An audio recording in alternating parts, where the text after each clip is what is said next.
તો મિત્રો આ પોલીસવાળો એક કેદીને ચોરી કરેલી હોય છે એને પકડીને લઈ જતો હોય છે ત્યારે રસ્તામાં ફોન આવે એટલે ઊભો થઈ જાય છે. તે તરત જ પેલા કેદીનો દોસ્તનો ઉપરથી દોરડા વડે એક પાટિયું મૂકે છે. ત્યારે એને પાટિયા પર આ કેદી પૈસા બધા ચોંટાડી દે છે અને પછી તરત જ પોલીસવાળો કહે છે કે આજે મારે તારી તલાશી લેવી છે કે તે ચોરી કરી છે.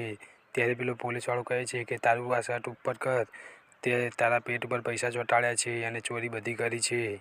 તો આ કેદી ઉપર શર્ટ કરતું નથી. પછી કેદી કહે છે કે હું આ શર્ટ ઉપર કરીશ પણ મારે એક શર્ત છે અને પછી તરત જ પોલીસવાળો શર્ત પર બંધાય છે કે તેમાં છોડી મૂકવું પડશે.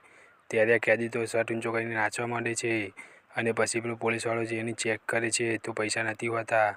ત્યારે પોલીસવાળો કહે છે કે પૈસા જ્યાં ત્યારે પેલો કેદી કહે છે કે હું એ જ કહું છું અને પછી એ પોલીસવાળો એ કેદીને છોડી મૂકે છે અને પછી પેલો ટેણીઓ બધા પૈસા લાખો રૂપિયા લઈને આવે છે અને બે જણા પછી ભાગ પાડી લે છે.